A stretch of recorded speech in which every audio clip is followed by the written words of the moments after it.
Então, pessoal, hoje nós continuamos aquela parte de sistemas pneumáticos. Então, vamos dar continuação a sistemas de refrigeração, umidade, reservatório de ar, comprimido, redes de distribuição, comandos pneumáticos, os blocos gerador, qualidade de distribuição e manobra e atuadores, válvulas e atuadores, válvulas de controle, tipos de acionamentos, exemplos, exercícios. Então, continuando aí a parte de sistemas hidráulicos e pneumáticos, então nós temos a parte de refrigeração dos compressores, porque vocês já aprenderam que o processo de compressão tem como resultado calor. Então, a maioria dos compressores tem aquelas aletas, né, que nem motores de moto, né? Motor de moto, geralmente, quando a refrigeração é ar, tem aquelas aletas na lateral, e é muito comum a gente ver compressor com essa característica aí.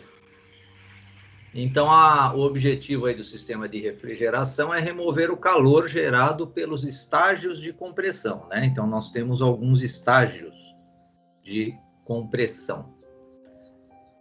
Cada estágio aumenta a pressão e aumenta também a produção lá do calor. Por isso que a refrigeração tem que ser bem eficiente, senão ocorre também o que ocorre com o carro, né? A parte lá do cabeçote, ela funde, né? Derrete tudo, aí o compressor trava. Então, o sistema de refrigeração, ó, ele visa manter baixa a temperatura das válvulas, do óleo lubrificante, do ar que está sendo comprimido. Com a queda da temperatura do ar, a umidade também vai ser removida. Aproximar a compressão da isotérmica, embora esta dificilmente possa ser atingida, devido à pequena superfície para a troca de calor. Evitar deformação do bloco e cabeçote devido às temperaturas. Aumentar a eficiência do compressor. Então, aqui nós temos um sisteminha de refrigeração a água, né? Então, tudo que é azul aqui vai ser água, né? Então, aqui vai estar a área de compressão aqui do nosso compressor, né? Então, aqui, ó, que tem em volta tem muita água, é onde vai ter um aquecimento, né? Do nosso sistema. Aqui seria um segundo estágio também, né? Desse compressor, é um compressor aqui de 2 estágios. Então, a entrada do ar é nessa posição, a saída é aqui, né? Então, temos 2 estágios de compressão, e nesses 2 existe a circulação de água, né? Então, aí existe uma serpentina, e essa serpentina, ela passa ar frio para esse ar refrigerar, né? Existe a troca de calor. Então, o nosso trocador de calor está aqui. Pega a água quente e transforma essa água quente em água fria, né? Com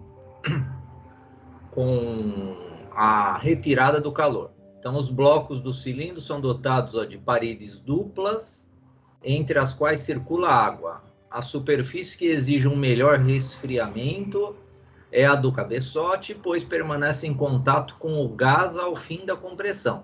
Então, essas regiões aqui, as câmaras de compressão. No resfriador intermediário, empregam-se, em geral, tubos com aletas. O ar a ser resfriado passa em torno dos tubos, transferindo o calor para a água em circulação. Então, tem que ter um sistema de bombinha com água aqui, para a água ficar circulando nesse radiador. Compressores pequenos e médios podem ser vantajosamente resfriados a ar num sistema muito prático. Então, particularmente em instalações ao ar livre ou onde o calor pode ser retirado facilmente das dependências. Nestes casos, o resfriamento a ar é a alternativa conveniente. A gente vê bastante, né? Sisteminhas de ar comprimido que o compressor ele fica numa área separada. Geralmente é uma área que tem muita janela, tem uma boa circulação de ar para que haja essa troca de calor. E tem também o inconveniente do barulho, né? Então, colocando o compressor numa área mais afastada, eu tenho também a redução da poluição sonora. Existem dois modos básicos de trabalhar aí com esse tipo de resfriamento, né? Então, o primeiro é a circulação. Os cilindros e cabeçotes geralmente são aletados a fim de proporcionar maior troca de calor, o que é feito por meio da circulação do ar ambiente com auxílio de hélices nas polias de transmissão. E temos também a ventilação forçada. Então, aí trata de ventoinhas, né? Então, a refrigeração interna dos cabeçotes e resfriador intermediário, ela é conseguida através de ventilação forçada ocasionada por uma ventoinha, ou até várias ventoinhas, obrigando o ar a circular no interior do compressor. Falando agora da umidade, ar comprimido, né? Nós temos parte do ar que nós respiramos, tem uma parte de umidade, né? Então, a presença de água condensada nas linhas de ar, causadas pela diminuição de temperatura, gera algumas consequências, né? Então, esse ar aí, ele vai gerar, essa umidade aí, devido à diminuição da temperatura, vai gerar consequências.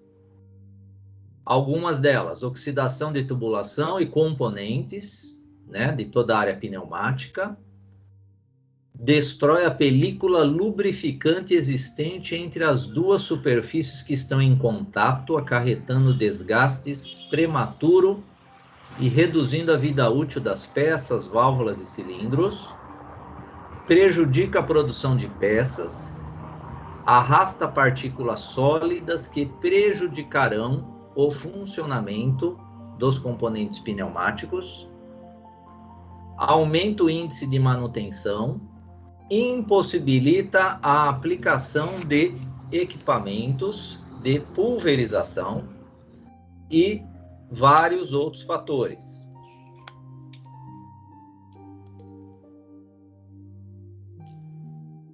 Então, para tirar essa umidade, existe uma etapa que se chama secagem do ar comprimido. São os secadores, né, que executam essa característica aí.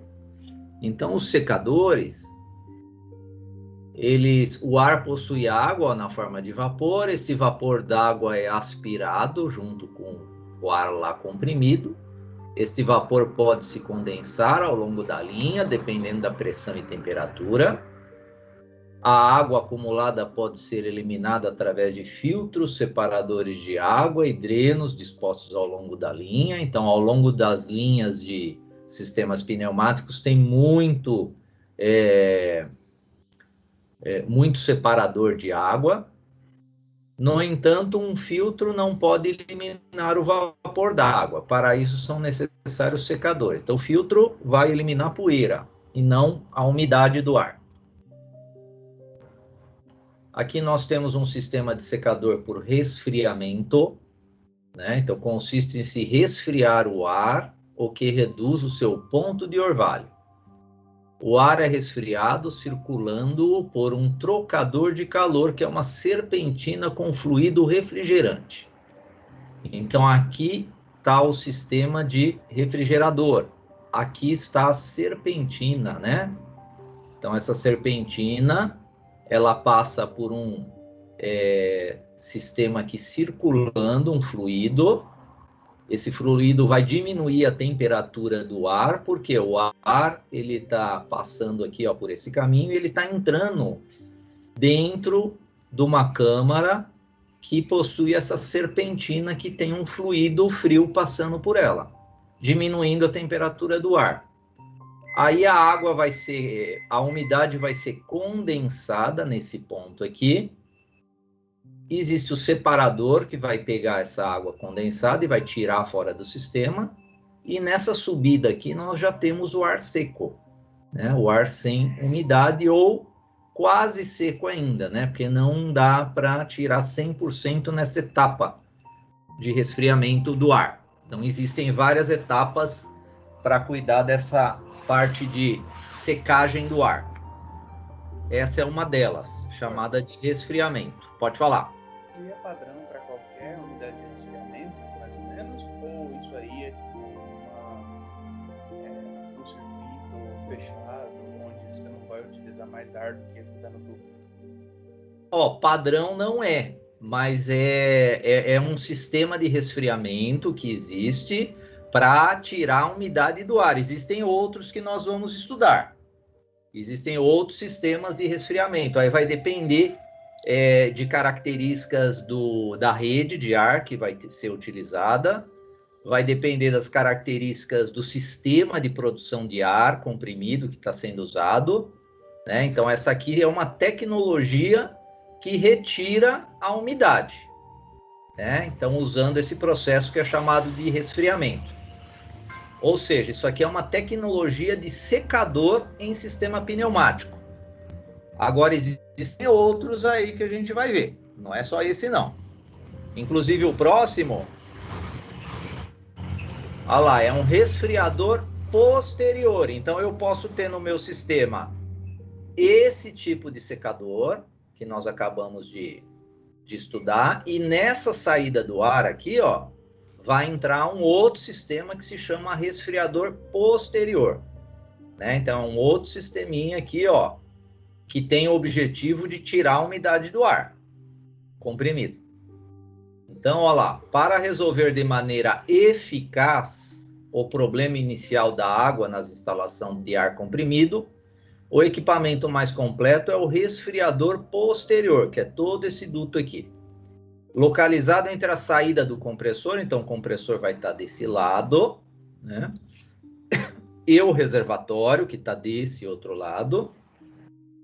Pelo fato de o ar comprimido na saída, né, atingir uma maior temperatura. Então, como o ar aqui, ó, ele sai quente, né? Então, nós temos aquela primeira etapa de secagem e essa segunda etapa de secagem, né, que é chamado de resfriador posterior. Então, o ar aqui ele já está com uma temperatura bem menor do que o secador anterior. Esse processo aqui de resfriador posterior, olha, tem um material sólido dentro dele que o ar passa. Esse tipo de secagem é chamado secagem por adsorção. Então, determinadas aplicações, ó, de ar comprimido requerem um teor de umidade muito baixo, né? Ou seja, ponto de orvalho negativo, entre menos 5 e menos 70 graus. Não sendo atendidos pelos sistemas de secagem que nós vimos. Então, os nossos sistemas de secagem, eles atingem o ponto de orvalho de 3 graus Celsius positivo. Então, nesse caso, nós temos que trabalhar com esse sistema de adsorção. Então, o que é a adsorção? É um processo físico que leva à fixação de certas moléculas de gás, no nosso caso é o vapor d'água, na superfície de produtos sólidos chamados materiais de adsorção, né? Ou também tem o nome de adsorventes ou adsorvedores.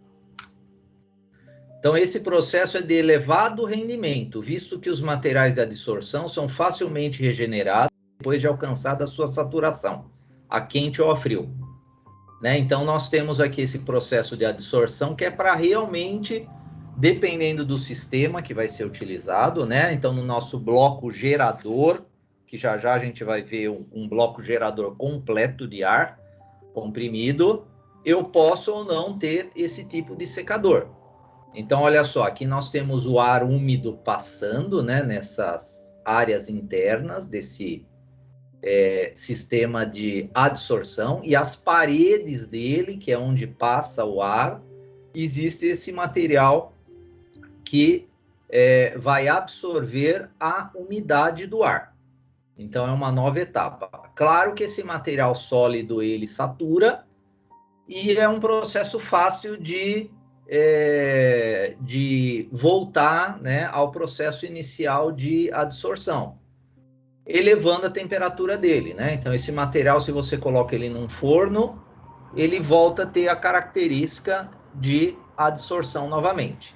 Então, de tempos em tempos, é necessário esse material sólido que absorve, né, as moléculas de gás, que no nosso caso é o vapor d'água, ele ser regenerado novamente com calor.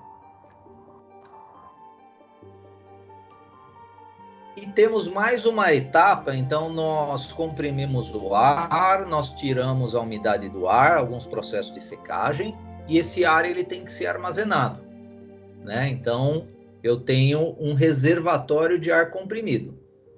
Então ele armazena o ar, resfria o ar, auxiliando a eliminação, né, do condensado, compensa flutuações de pressão em todo o sistema, porque eu vou ter aqui uma pressão constante, né? Então eu elimino aquela flutuação que ocorre nos processos de compressão dos compressores.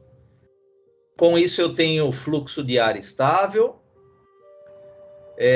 controla as marchas dos compressores, então eu tenho um sensor de pressão, esse sensor de pressão que vai determinar se eu vou ligar ou não, né, o nosso compressor. Essa aqui é uma simbologia usual, usada em projetos aí para reservatório de ar comprimido.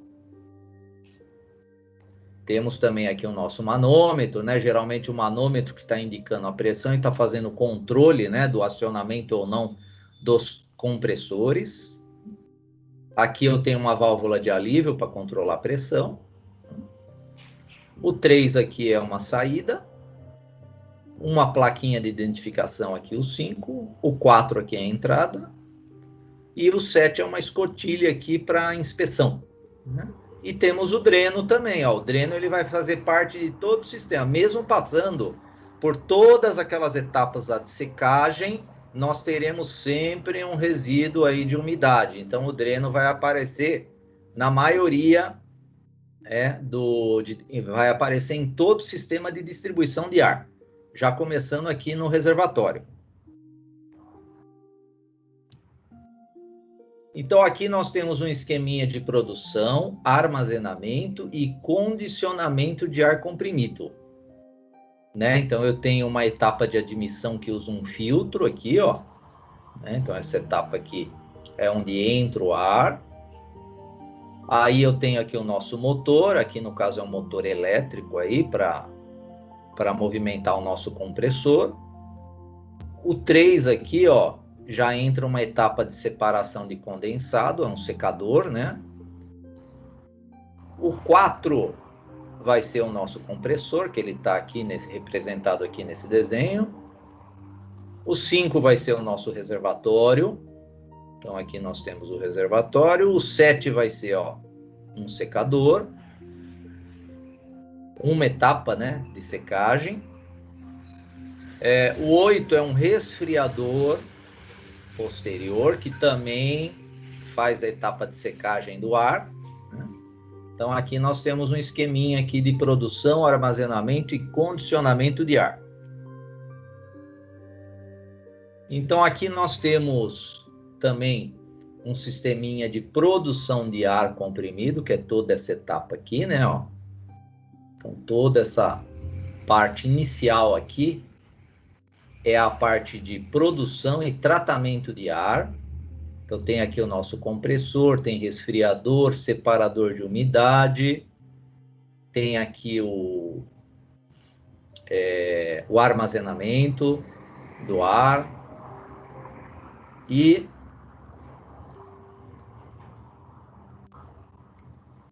espera aí um pouquinho. Esse outro lado aqui nós temos a distribuição de ar comprimido, né? Então, após a produção do ar, ele vai para um sisteminha de distribuição. Então, vai ter uma tubulação, ela vai ter uma leve inclinação, depois a gente vai ver esses detalhes aí, e vários conjuntos de manutenção, né? Aí, em função aí dos nossos conjuntinhos de manutenção, nós teremos o uso das ferramentas, né, pneumáticas que vão ser utilizadas. Então, já a gente vai falar também um pouquinho desses conjuntinhos de manutenção. Antes disso, falando da nossa rede de distribuição. Então, são duas funções básicas de uma rede de distribuição de ar comprimido: comunicar a fonte produtora com os equipamentos consumidores funcionar como um reservatório para atender às exigências, né, de toda a distribuição aí de sistemas de ar. Um sistema de distribuição perfeitamente executado deve apresentar, os seguintes requisitos: pequena queda de pressão entre o compressor e os consumidores, né, que são as partes de consumo do ar comprimido, não apresentar escape de ar, apresentar grande capacidade de realizar separação de condensado. Então, em toda essa rede também nós teremos a etapa aí de separação de condensado. Ao serem efetuados o projeto e a instalação de uma planta qualquer de distribuição, é necessário levar em consideração certos preceitos.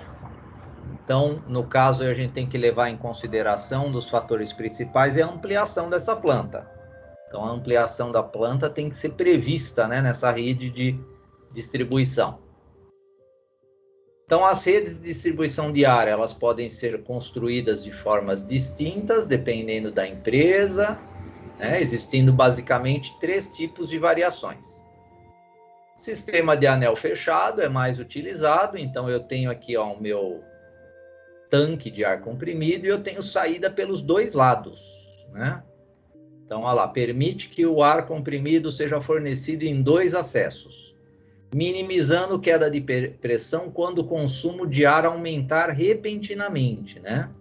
Então, como eu tenho saída nos 2 lados alimentando o meu anel aqui, eu favoreço, né, essa manutenção da pressão do ar, devido a quedas repentinas que podem estar ocorrendo por algum consumidor aqui que está exigindo mais ar comprimido.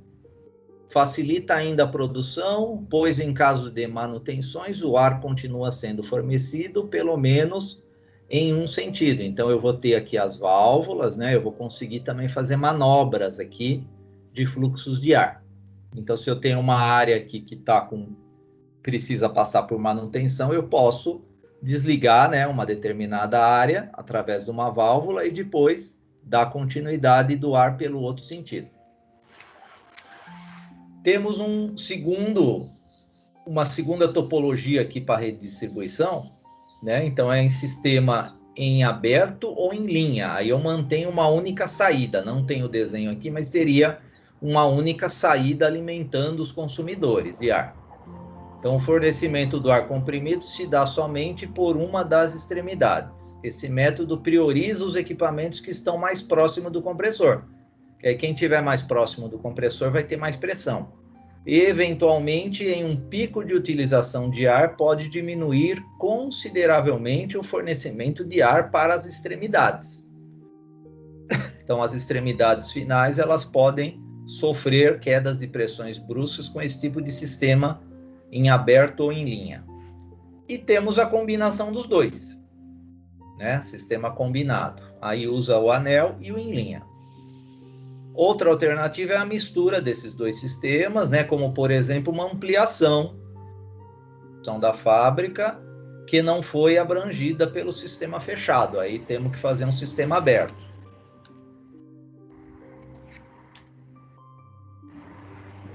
Então, aqui nós temos um exemplo de anel, né? Os 2 são em anel. Temos aqui os reservatórios secundários. Aqui a entrada de ar comprimido nessas 2 topologias.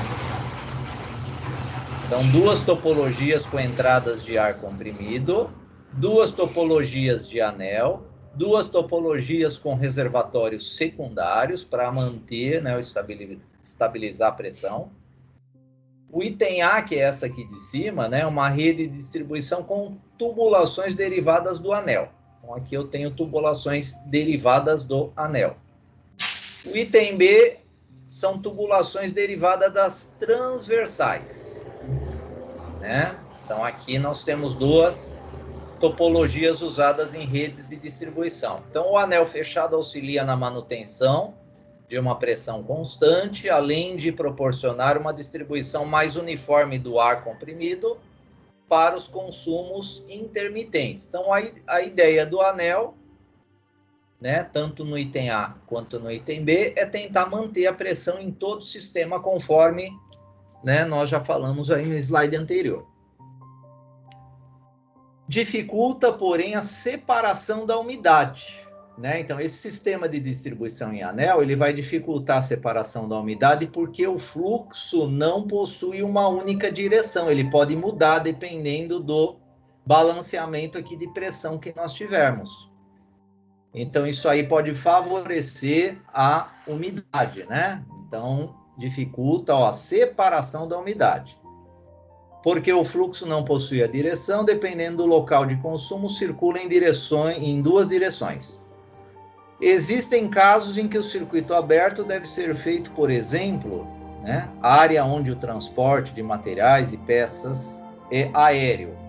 Então, pontos isolados, pontos distantes, etc. Então, tem casos que o nosso sistema ele vai por uma tubulação aérea também, né? Então, vai ter dificuldade, né, de trabalhar com circuitos abertos.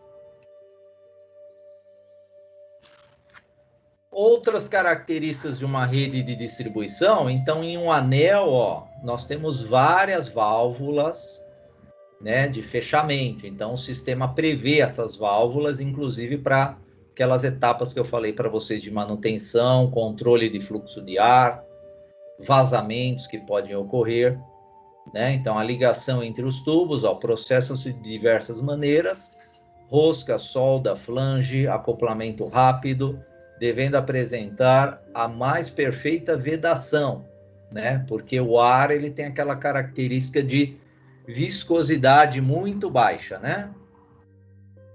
A curvatura também dessas redes, ela existe, né? Então, dependendo da tubulação, o fabricante ele vai fornecer um raio mínimo de curvatura, né? Então, a instalação dessa rede exige das tubulações de distribuição de ar. O fabricante ele vai dar essa informação. Qual é o raio mínimo de curvatura?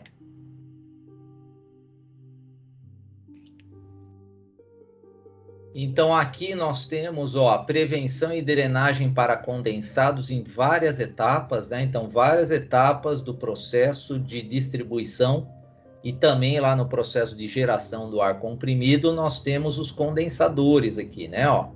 Então, eles tiram a umidade de todo o sistema. As conexões, geralmente, são conexões de encaixe rápido. Então, temos um anelzinho aqui, que é esse verde. A hora que eu encaixo o meu duto aqui de pressão, que é esse azul, ele trava, né? Então, não preciso usar ferramenta nenhuma. A inclinação faz parte de projeto, né? Então, geralmente, a inclinação ela tem que seguir o fluxo do ar, né? Então, se o fluxo do ar está aqui da esquerda para a direita, então a inclinação tem que ter esse sentido aqui. Não adianta eu estar um fluxo contrário aqui dessa inclinação. Aí eu não vou ter eficácia aí na remoção aí de condensado. Alguns tipos de tubulações secundárias, né? Nós temos as de polietileno, então para aplicações de vácuo até pressões de 700 kPa e temperatura de trabalho de menos 37 a mais 40. Isso aqui é dados, né, de fabricante de tubulações secundárias. Temos de nylon também, é mais resistente que o polietileno, sendo mais recomendado para aplicações de vácuo até 1.700 kPa e temperatura de 0 a 70. Então, isso aqui são dados de datasheet, né, de fabricantes. Começando a parte de comandos pneumáticos, então, o nosso sistema de distribuição de ar comprimido, ele começa, né, com a produção e preparação desse ar. Então, nós temos etapas, né, que envolvem, que nós já vimos aqui, ó, a filtração, o resfriamento, a secagem. A etapa de filtração, esse material, ele contempla, tá, essa etapa de filtração, mas eu não estou colocando ela aqui, mas no material de vocês tem. Porque são muitos tipos de filtros, então não adianta eu ficar falando aqui de várias categorias de filtros em função de partículas, tá? Mas tem aí no nosso material aí, depois quem quiser, quem tiver curiosidade, dá uma olhadinha aí na parte de filtração. O resfriamento nós falamos, a secagem nós falamos, né? A separação de impurezas sólida e líquidas, inclusive do vapor de água. Então, tudo isso faz parte da preparação desse ar comprimido. Quando a gente faz um projetinho, nós temos simbologias, né? E esse bloco aqui inteiro de produção e preparação do ar, ele tem simbologias começando aqui, ó, por filtros, né? Aqui é a etapa de compressão, aqui é a etapa de resfriamento, outra etapa de filtragem, ó, né? Que é a mesma simbologia da entrada aqui de admissão de ar. Temos símbolos aqui para secadores, ó, armazenamento, nós já vimos o símbolo. A ligação é o sisteminha de distribuição entre eles, né? E aqui o tratamento, um bloco completo de tratamento com regulagem, né? Inclusive de pressão. Então, o bloco gerador, ele é composto, ó, por um ou vários compressores, né? Então, dependendo do sistema, claro, nós temos vários compressores, temos compressores backup, né? Para não parar aí a produção aí de ar comprimido. Então, o ar comprimido, ele é convertido em energia cinética quando transferido aos atuadores pneumáticos, e os atuadores pneumáticos transformam em energia mecânica. O bloco gerador pode ter a função também de filtragem de partículas e desumidificação, ou seja, ele retira toda a água possível do ar que foi comprimido. Quase toda, né? Aqui nós temos esse nosso bloco, né, de gerador de ar comprimido, onde nós começamos, ó, analisando um gráfico e o que ocorre em cada etapa dessa aqui.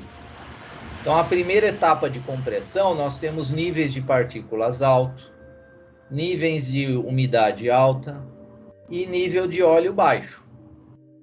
Aí, o pós-resfriador, na verdade, o nível de óleo ele varia, né? Então, aqui nós temos um nível de óleo que está variando nessa etapa de compressão. O pós-resfriador, ele começa, olha só, diminuir a umidade. Né? Então, ele diminui a umidade com a etagem. O separador de condensado, ó, começa a diminuir mais ainda e começa também a diminuir partículas e óleo. Aí nós temos vários tipos de filtragem, né? Esse aqui é o grau A0. Então, o grau A0, vocês estão vendo que o nível de partícula já reduz bastante. Aqui no final nós temos mais filtragem, ó, grau AA, grau AC, né? Então, até chegar num nível bem baixo aqui, né, para ser colocado no sistema. Então, o secador, ele também, ele mantém, ó, o nível de partículas, ele se mantém o nível de óleo, mas, ó lá, reduz mais ainda a nossa umidade aí no sistema, a água do sistema. Até chegar num ponto bem baixo, né, aqui da água. E a etapa final são as filtragens, né? Então, mais dois tipos de filtros aqui. Então, só nesse sisteminha nós temos 3 filtros, né? 3 tipos de filtros. O objetivo é chegar a um nível de partículas bem baixo, um nível de umidade bem baixo, né? E um nível de óleo também baixo no sistema. Mas esse óleo ele vai ser útil em algumas aplicações. Por isso que nós temos os lubrificadores. Então, eu posso ter um sistema de ar, de distribuição de ar totalmente seco, e em certas partes desse sistema, nós adaptamos um lubrificador, né? Então, tem ferramentas que precisam da lubrificação. Então, o lubrificador, ele trabalha com o princípio de Venturi. Então, aqui, ó, nessa tubulação, eu tenho uma área aqui, as áreas de entrada e saída, elas são iguais, só que eu tenho um afunilamento dessa área aqui, ó. Quando eu afunilo essa área aqui, eu aumento a pressão, né?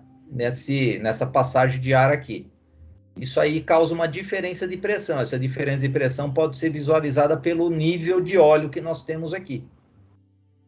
E essa diferença de pressão na saída aqui, ó, que eu tenho uma pressão maior, eu vou ter a vaporização do óleo.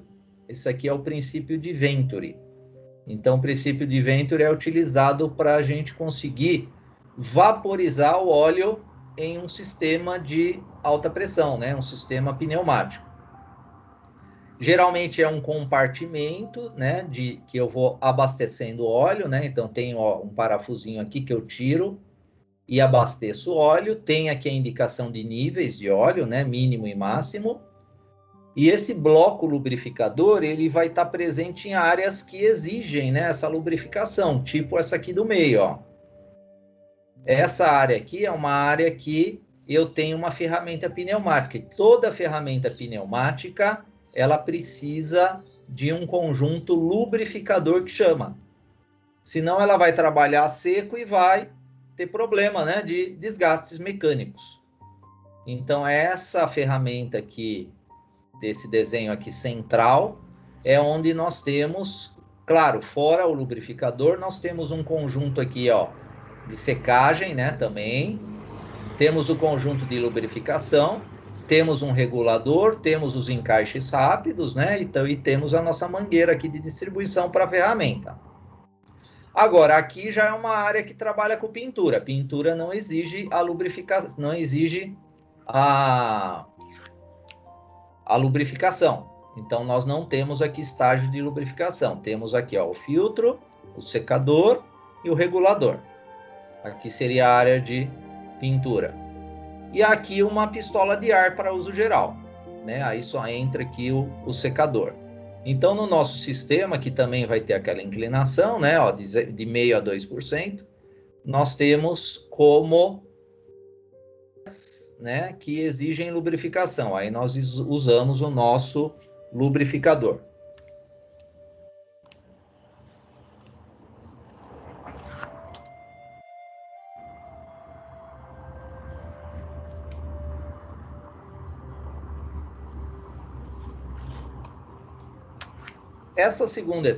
Essa etapa agora, pessoal, já entra aqui os bloquinhos de manobra, né? Então nós temos aqui, ó, o bloco de manobra é constituído de válvulas essenciais ao controle da manobra que se pretende executar com os atuadores pneumáticos, né? Então nós temos aqui, ó, uma válvula que faz esse controle de vazão.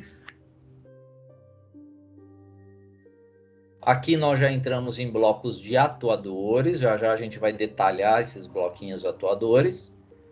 Então, eles são compostos, ó, em geral, por atuadores pneumáticos que possuem um eixo que se movimenta linearmente de modo bidirecional. Ou seja, avançam e recuam de acordo com a entrada e saída do ar.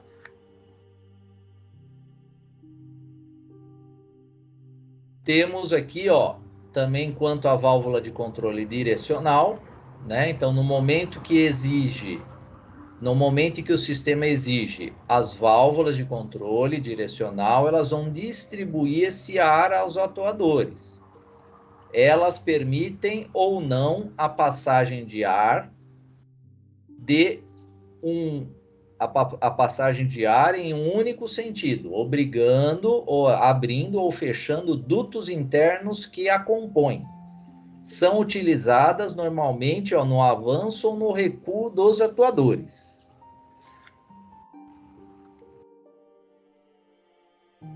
As válvulas pneumáticas são classificadas conforme o número de vias que possuem as posições em que podem ser atuadas e a forma de seu acionamento.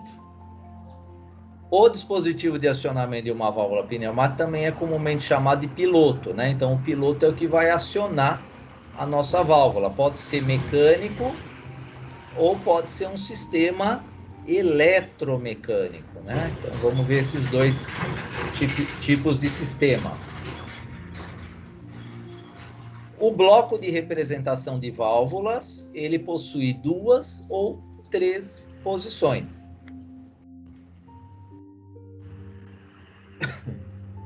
Falando um pouquinho de válvula de controle direcional, é o que o nome está falando, né? Ou ela vai deixar o ar passar em um sentido ou em outro sentido.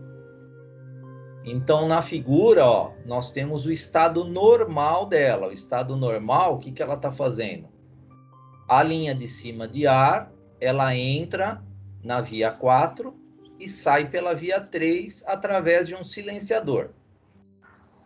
E a via 1, eu tenho a entrada da pressão, né, do ar comprimido, e ela é bloqueada aqui na via 2. Então, eu tenho um terminador aqui de bloqueio nessa saída.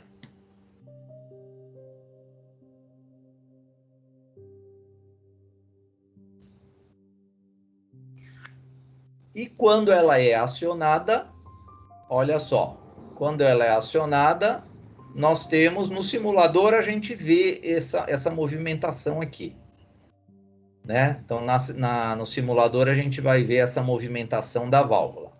Então, quando ela é acionada, eu vou ter fluxo de ar da via 1 para a via 4. Ou seja, o ar comprimido que estava aqui na via 1, ele vai alimentar a linha de ar que está ligada na via 4, né? Quando ela for acionada.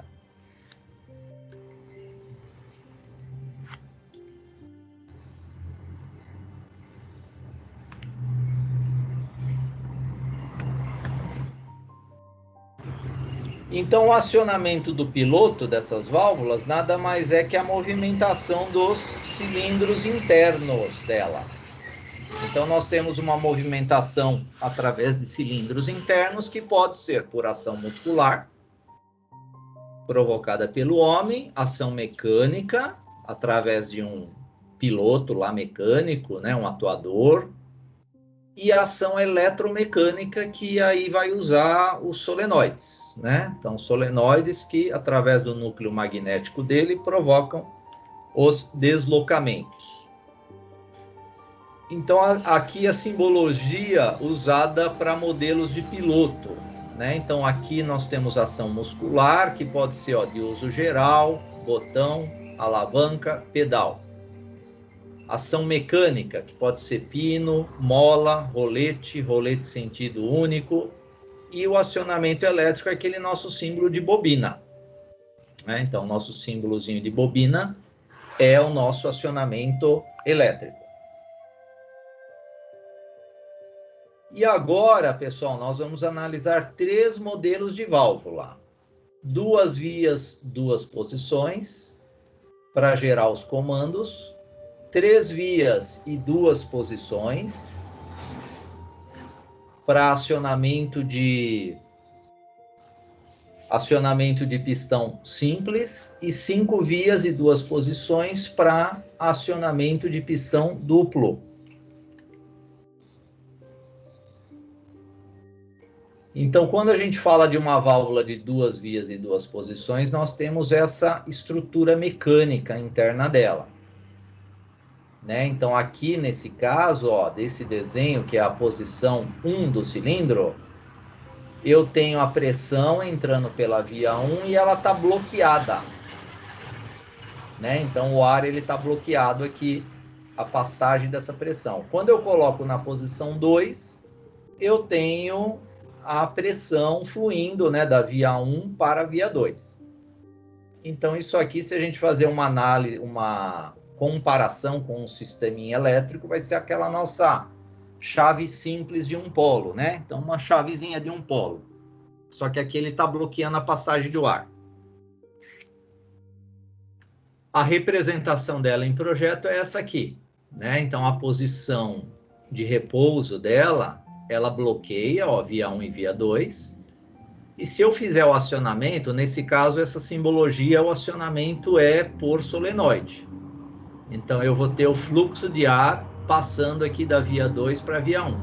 O retorno é por mola, né? Então, o retorno aqui nessa simbologia é retorno por mola.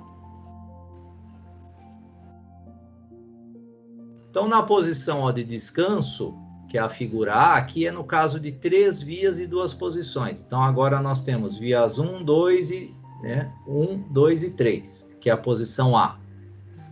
E a posição B, eu tenho um sentido diferente. Então, olha só, na posição A, eu tenho o fluxo de ar da via 2 para a via 1 e a via 3 está bloqueada. Na posição B, eu tenho da via 3 para a via 2. E a 1 está bloqueada. Então, esse tipo de válvula, ela vai ser utilizado nos atuadores de simples ação, né? Que eu tenho, olha, a saída da via 2, ora ela está em um sentido, ora ela está em outro sentido. Então, já já a gente vai falar aí dos atuadores de simples ação. Eles são utilizados para ser controlados por esse tipo de válvula aqui, de 3 vias e 2 posições. A simbologia é essa aqui, né? Então, para projeto eu vou utilizar essa simbologia. Então, na posição de repouso, eu tenho fluxo de ar da 2 para 1, ou seja, o meu cilindro lá de simplização, ele está na posição inicial dele, de repouso. A via 3, ela está bloqueada. E quando ela for acionada, nesse caso aqui é por solenoide, eu vou ter fluxo de ar da via 3 para a via 2. Então, eu vou mandar ar lá para o meu cilindro de simples ação. Então, ele vai se deslocar e o retorno desse cilindro de simples ação sempre vai ser por mola. E o retorno dessa válvula de 3 vias e posições, nessa simbologia, é por mola também. E nós temos, pessoal, um terceiro tipo de válvula que é de 5 vias e 2 posições.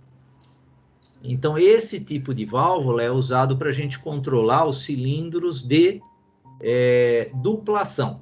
Então, ele não possui retorno por mola, por isso que eu tenho essa característica de eu conseguir ter a inversão de sentido de fluxo de ar nas vias 4 e 2. Então, nessa posição aqui, ó, que a gente pode chamar de posição A, que está sem o nome, eu tenho um fluxo de ar entrando na via 4 e saindo na via 2. Na posição da direita aqui, que eu posso chamar de posição B, foi invertido esse sentido, ó. Então, agora a via 4 sai e a via 2 entra o ar. Então, esse tipo de cilindro, ele vai ser usado, né, esse tipo de válvula, ele vai ser utilizado para controlar os cilindros de duplação. Depois vocês vão ver exemplos, né, no simulador da utilização desses tipos de válvulas com os respectivos cilindros. Aqui nós temos a simbologia, né, dessa válvula de 5 vias e 2 posições. Né? Então, eu tenho aqui, ó, a via 4 e a 2, onde eu consigo ter, nesse caso, esse caso aqui da posição de repouso, eu tenho a entrada de ar pela via 4, a saída pela via 2. Agora, se eu acionar esse solenoide aqui, eu inverto, né? Então, essa combinação vem para o lado direito aqui. Aí eu vou ter saída de ar da via 4, né? E o retorno pela via 2. E essa simbologia usa o acionamento com bobinas nos 2 sentidos. Então, aqui eu não tenho mais aquele retorno por mola. O retorno aqui também é usando o solenoide. Os atuadores. Então, os atuadores, eles trabalham em conjunto com as nossas válvulas. Então, nós temos basicamente 2 tipos de atuadores, o de simples ação e o de dupla ação. Então, os atuadores, eles realizam o trabalho, né? Então, eu tenho a conversão lá da energia cinética do ar comprimido em energia mecânica, através de deslocamento de eixo. Então, eu vou ter, através dos atuadores, deslocamentos de eixo. Então, o nosso atuador de simples ação, o retorno dele é por essa molinha aqui, ó. Né? Então, a situação A, nessa figura aqui, ela está representando uma posição inicial dele retornada por mola. Aí, olha só, a via P, então ele está chamando aqui de via P, ela está começando a encher a câmara de ar dele. Então, a câmara de ar enche com ar comprimido, aí ele começa a se deslocar, e ele vai ter essa característica aqui da situação B. Então, eu estou convertendo aqui a energia cinética aqui do meu ar comprimido em força mecânica aqui, ó. Vou ter uma força nesse eixo aqui mecânica. Se eu desligar a pressão do ar da via P, é a situação C aqui, ó, foi desligada a pressão, ele começa a retornar, que é a situação D de dado. Então, ele retorno é por mola. Então, o retorno dele vai ser por mola.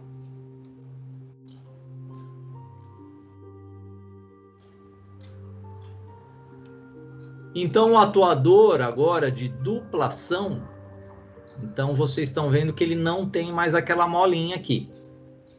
Então, ele possui avanço igual ao atuador de simples, porém não utiliza a mola interna.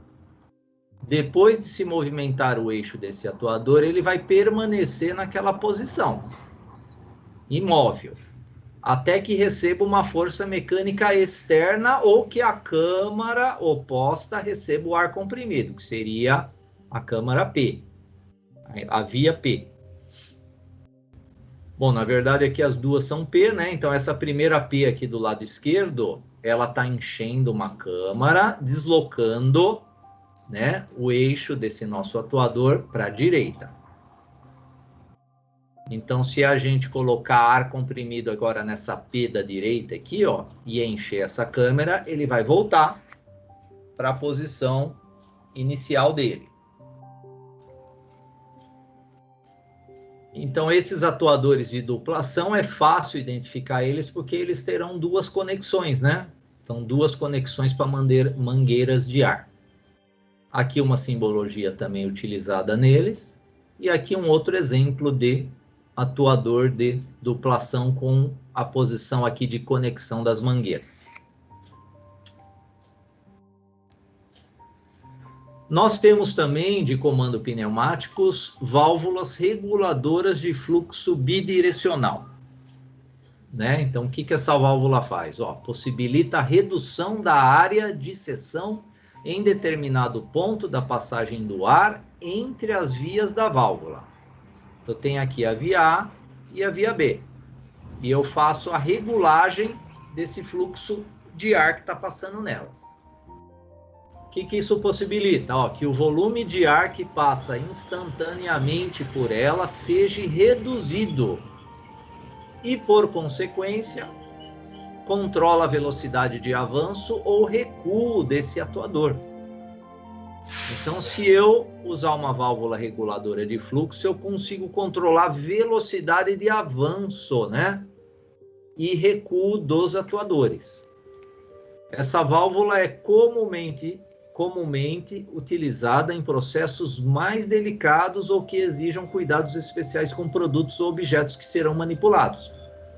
Então, para você não ter aquele atuador com muita velocidade indo para o limite dele, você consegue controlar a velocidade, né, desse atuador através da válvula de fluxo bidirecional.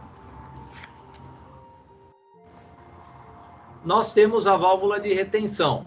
Então, essa válvula de retenção, ela garante que o ar das vias que a compõem siga somente em um sentido, ou seja, permite a passagem de ar, nessa simbologia, do A para o B.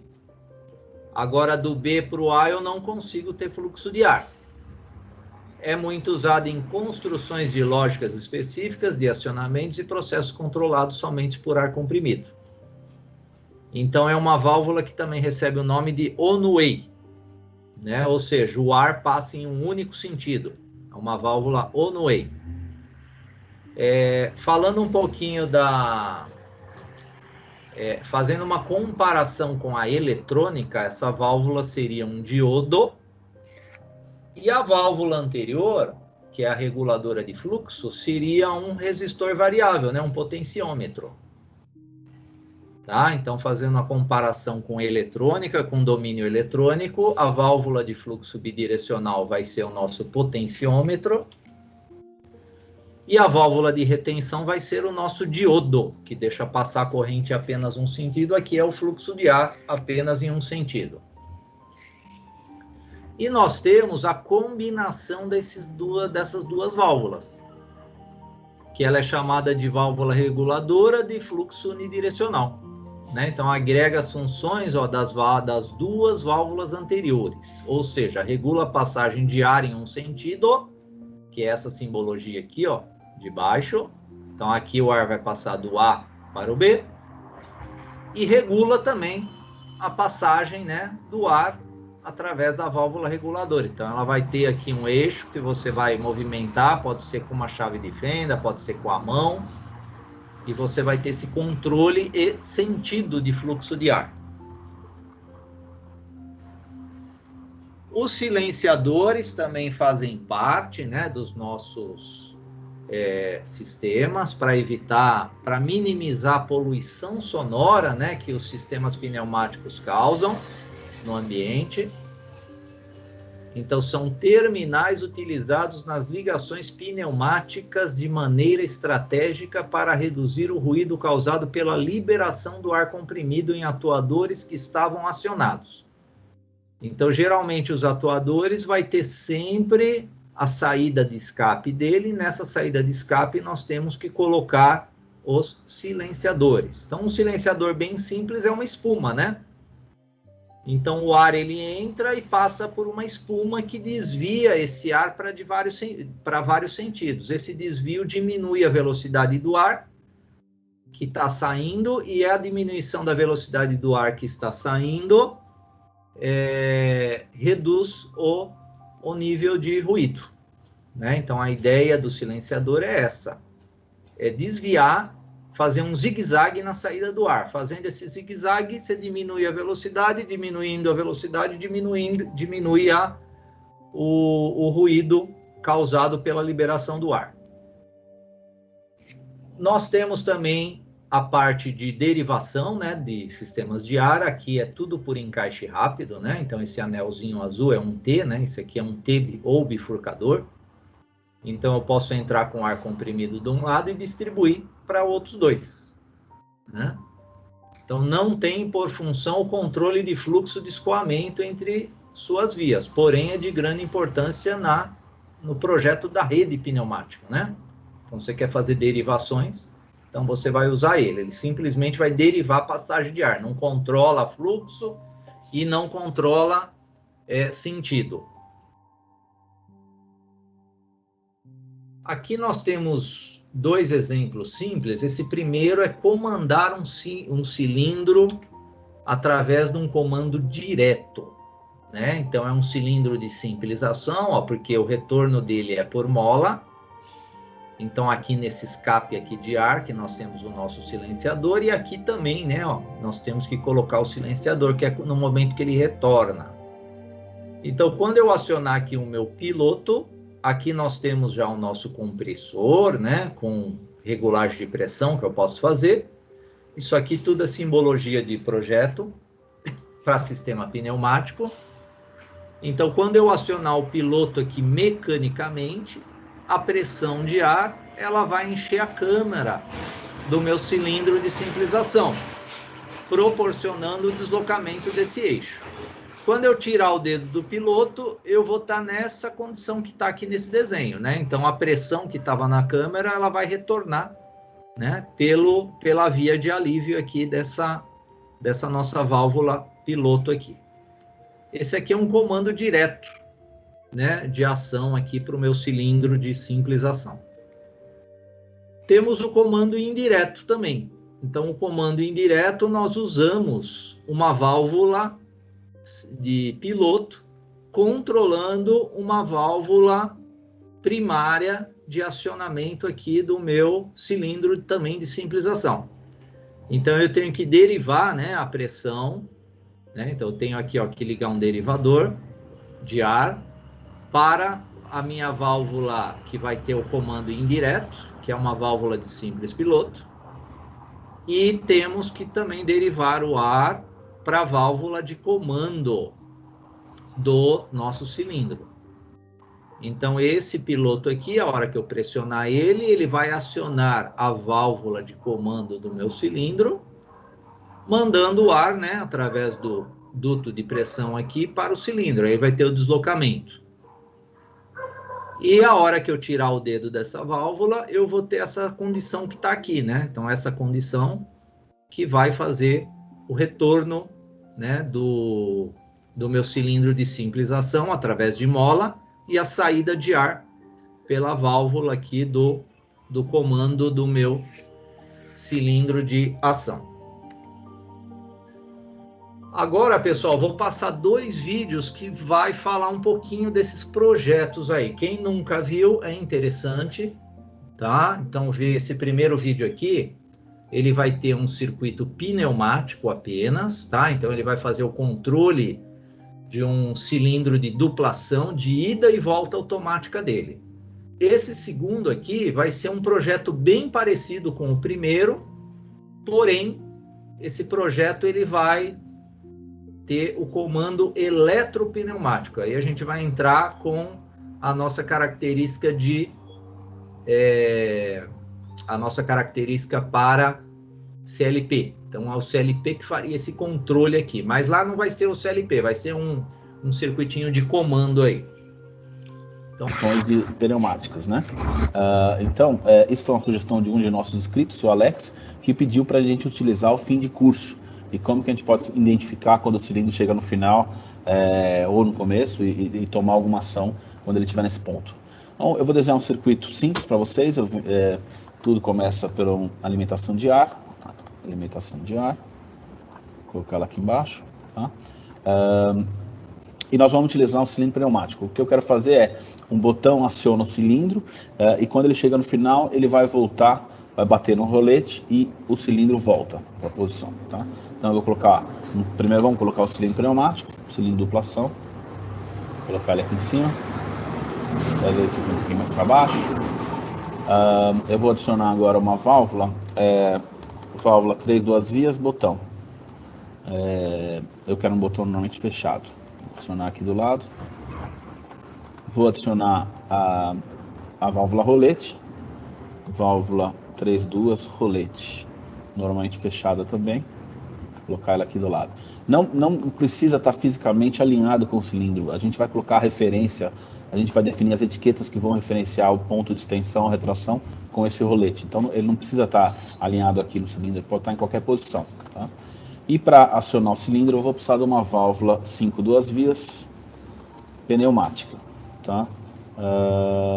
Essa aqui dá para ver pelo sinal, que tem umas 5 duas vias, tem piloto de um lado e piloto do outro. Coloco ela aqui, essa válvula é que vai realmente acionar o cilindro. Vamos fazer as conexões, ligar o botão pneumático, vamos ligar a válvula 5 duas vias e vamos conectar o rolete na alimentação de ar também. Beleza. Agora eu conecto os dois lados do cilindro nessa válvula, a válvula 5 duas vias. Aqui tem um ponto de cruzamento. A simulação funciona, mas a gente sempre gosta de tirar para ficar mais adequado de visualizar. E esse botão, a saída desse botão vai acionar um lado da válvula. A saída do rolete vai acionar o outro lado da válvula. Tá? Então, tá pronto. Bom, agora, na verdade, nós temos que fazer a parte mais importante, que é referenciar os pontos. Se eu clicar no direito, existe a opção de propriedades, você abre a caixa de propriedades. Tá? Para facilitar também, você pode simplesmente dar um clique duplo, tá? E aqui vai mostrar a força, o curso, a posição do êmbolo atualmente, a área do avanço, a área de retorno, para calcular a força. Mas o que te interessa são essas etiquetas aqui. Vou colocar etiquetas. Aí você define uma posição. Eu vou chamar esse primeiro ponto de C1, de cilindro 1, posição A. E essa posição é quando o cilindro estiver a 0 milímetros, ou seja, totalmente retraído. O cilindro 1, posição B, eu vou chamar quando ele tiver 100 milímetros, ou seja, totalmente estendido, porque esse cilindro do exemplo é um cilindro de 100 milímetros de curso. Coloco OK. OK. E já tem esses dois pontos de referência. Agora eu preciso dizer que esse rolete vai ser acionado pelo C1B. Então eu dou um clique duplo na ponta do rolete e coloco aqui C1B. Imediatamente o FluidSim vai colocar esse quadradinho em volta dessa etiqueta, dizendo que esses pontos estão relacionados. Então quando eu chegar no C1B, vai acionar o rolete e vai mudar a posição dessa válvula. Tá? Então vamos acionar aqui a simulação. Está tudo pressurizado, o cilindro retraído. Quando eu pressionar o botão, o cilindro vai estender e a válvula rolete, quando receber o sinal de C1B, volta. Pode ver, eu vou fazer umas vezes a simulação para vocês verem o que está acontecendo nesse sistema. Tá? Então, esse uso da etiqueta é muito útil. Você pode usar roletes, sensores, é o mesmo princípio. Você vai referenciar um ponto de um cilindro, por exemplo, com um acionamento, nesse caso, essa ponteira do rolete. Tá? É muito simples, né? Você pode colocar quantas etiquetas você quiser em diferentes pontos do cilindro e é assim que você usa o fim de curso para tomar alguma outra ação. Nesse caso, somente pressionando o botão, tira o botão, o cilindro vai e volta. A hora que ele chega, ele bate no rolete e volta. Tá? Então, pessoal, aqui tem a aplicação, né, da válvula 5 duas vias em um cilindro de duplação. Então, sempre para controlar esse tipo de cilindro, nós vamos utilizar as válvulas de 5 duas vias. Agora vamos ver um comando desse. Esse aqui é um comando totalmente pneumático. Vamos entrar agora também com a parte eletropneumática. Então, vamos fazer um circuitinho elétrico de comando para controlar um circuito desse aqui. Então, tem o segundo vídeo que está aí no nosso material. Olá! Na nossa videoaula de hoje, nós vamos aprender como fazer circuitos eletropneumáticos utilizando o software de simulação FluidSim da Festo. Primeiro, é importante nós entendermos o que significa um circuito eletropneumático. Um circuito eletropneumático é um circuito constituído de uma parte pneumática e uma parte elétrica para fazer os comandos que vão fazer o circuito executar a função desejada. Nesse primeiro exemplo, nós vamos fazer um atuador de simples ação, avançar quando acionarmos um botão e recuar quando nós desacionarmos esse botão. Vamos primeiramente montar a parte pneumática do nosso circuito. Então nós vamos pegar um cilindro de simples ação, vamos pegar uma válvula 3 duas vias, é ela que sempre comanda quando nós estamos utilizando um atuador de simples ação, a unidade de conservação e o compressor, que está lá em cima na parte de alimentação. Prontinho. A parte pneumática do nosso circuito será constituída agora simplesmente por esses dispositivos. Vamos fazer a ligação. O 2 vai para o atuador. O 3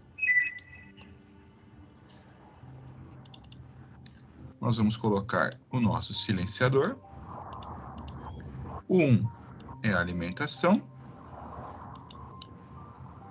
E este aqui, da unidade de conservação, nós mandamos para o nosso compressor. E aí está elaborado o nosso circuito, a parte pneumática. Vamos configurar a válvula 3 duas vias. Até então, nós configurávamos a válvula 3 duas vias, quando estávamos trabalhando apenas com a pneumática, com um botão. Agora não. Agora nós vamos configurar ela com este quadrado, aqui cortado na sua diagonal, que é chamado de solenoide. Maiores detalhes podem ser vistos na videoaula já apresentada a respeito dos conceitos sobre eletropneumática. E o retorno nós vamos fazer por mola. Ok? Está pronta aí a nossa parte pneumática. Temos que dar um nome para essa solenoide, tá? Então nós vamos colocar o seguinte nome: 1, porque é o atuador 1, Y, que é de solenoide, e 1 novamente, que é a solenoide responsável pelo avanço. Lembrando que tudo que está à esquerda da válvula de controle no software representa o avanço do atuador. E damos OK. Vamos pegar a alimentação. Nós vamos alimentar com 24 volts positivo e vamos alimentar com 0 volts. Maravilha. Aqui no meio, entre o 24 e o 0, é que nós vamos montar a nossa lógica. Primeiro vamos fazer a parte de controle. Relembrando, um botão, vamos pegar um botão, vai fazer com que ele avance. Ao soltarmos esse botão, o atuador irá recuar sozinho, tá? Então, nós só temos um botão como lógica. Vamos pegar um relé. Então, esse botão vai acionar a bobina de um relé. Aqui está o relé. Vamos colocá-lo aqui na nossa lógica. Do botão, nós ligamos no relé. E do relé, nós mandamos para o 0 volts. Ao relé, nós vamos dar o nome de K1. K de relé, 1, porque é o primeiro relé que nós estamos utilizando. Tá? Como esse circuitinho aí é bem simples, a parte pneumática dele é só isso. A parte de comando dele é só isso. Agora, nós vamos fazer a parte de potência, que é o acionamento da carga propriamente dito. Para isso, nós vamos pegar um contato, será um contato normalmente aberto, aqui está, cujo nome que nós vamos dar para ele é o nome do nosso relé. Então, esse é um contato do relé K1. A gente vai lá e coloca K1. O relé K1 vai acionar a solenoide. A solenoide está lá embaixo. Solenoide. Maravilha. Colocamos ela aqui. Então, alimentamos o contato do relé uns 24 volts. Do contato do relé, nós mandamos para a solenoide. Está aqui. E da solenoide, nós vamos mandar para o zero. Então, a gente faz a ligação aqui embaixo. Na solenoide, nós vamos colocar o nome que nós colocamos aqui, para representar que quando essa solenoide for energizada, na verdade, nós estaremos alimentando essa solenoide aqui, mudando a posição da nossa válvula. Então, lá nós demos o nome de 1Y1, aqui nós vamos dar o nome também de 1Y1. Tá? Observem, né, que aqui embaixo o software mostra para a gente aonde nós vamos ter contatos fechados e contatos abertos referentes a esse relé aqui. Então, sempre na linha da bobina, ele vai mostrar esse exemplo para a gente. Ó. Então, não estamos usando nenhum contato fechado e um contato aberto nós estamos usando aqui na linha 2. Vamos ajustar para o tamanho da nossa janela, como já vimos anteriormente, e vamos fazer a simulação do nosso circuito. Antes, né, nós vamos lá em opções, simulação, e vamos colocar um fator de simulação aqui, 50, por exemplo. Damos o OK e damos o play. Então, perfeito. Tudo que tiver azul escuro significa que está pressurizado, tá? E aqui, tudo que tiver energizado vai ficar mostrado de vermelho para nós. Então, ao apertarmos o botão, energizamos a solenoide, mudamos a posição da válvula e o nosso atuador avança. Quando soltamos o botão, desenergizamos a solenoide, a mola faz a válvula voltar à sua posição inicial e, assim sendo, o atuador de simples ação, pela força da mola, recua e atinge a sua posição inicial. Vamos fazer um outro exemplo. Agora, utilizando um atuador de dupla ação, tá? Então, nós vamos fazer um circuito bem simples. Um botão para ele avançar, um botão para ele recuar. Então, a primeira coisa que nós vamos fazer é trocar o atuador e, consequentemente, temos que trocar a válvula que faz o controle desse atuador. Então, vamos pegar lá em cima um atuador de dupla ação agora, que é esse aqui, um cilindro de dupla ação. E para controlá-lo, nós vamos colocar uma válvula 5 duas vias, que está aqui. Vamos fazer a configuração. Então, essa válvula ela vai ter uma solenoide para controlar o avanço, e uma outra solenoide para controlar o recuo. Pronto, está aí.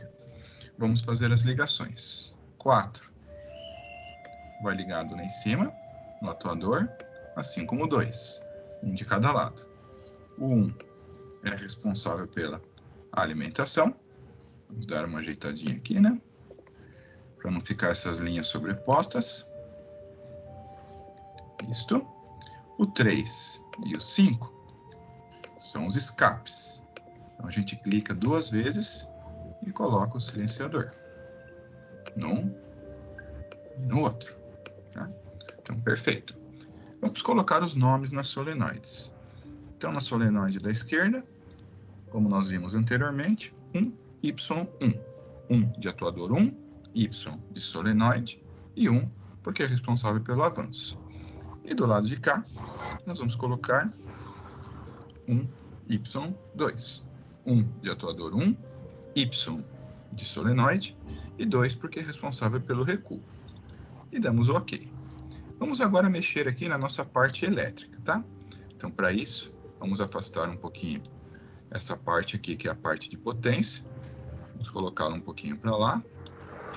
E vamos complementar a nossa parte aqui de comando. Então agora nós vamos ter um botão para fazer o recuo, o outro botão para fazer o avanço, tá?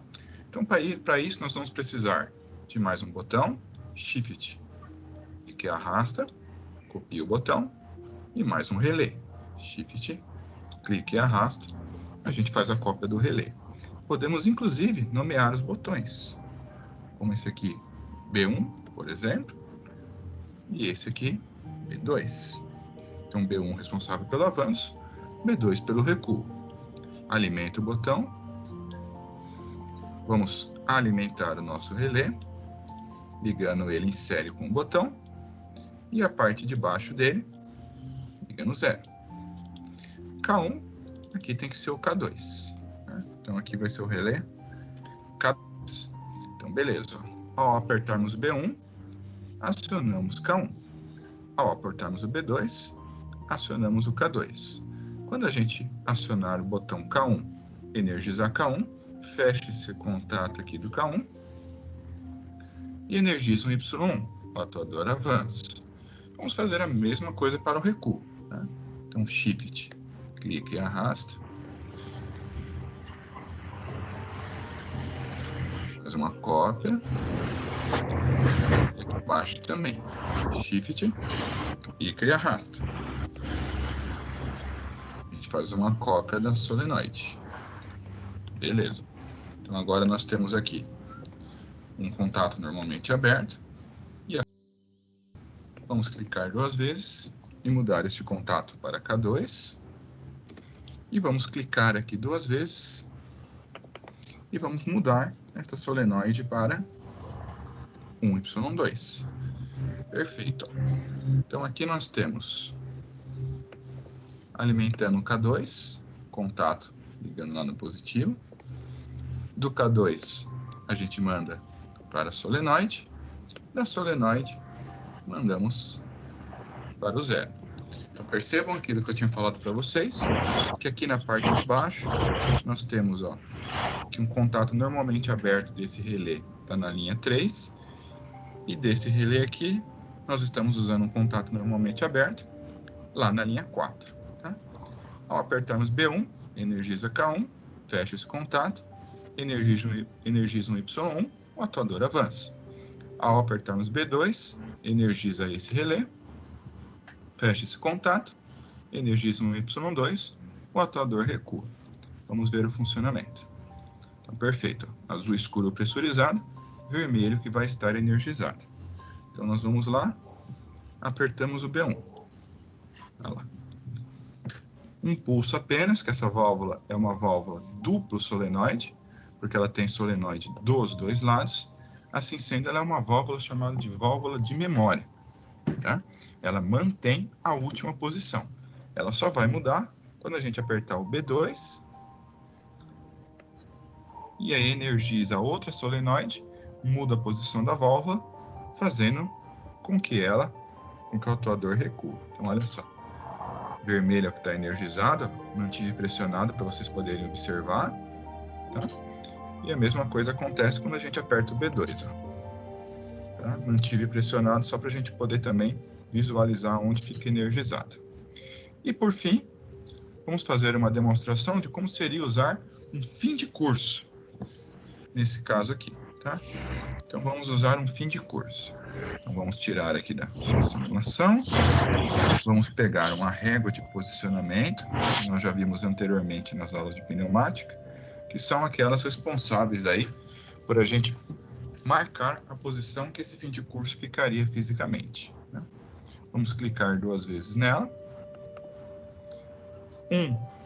S2, atuador 1 na posição final, ele vai de 0 até 100.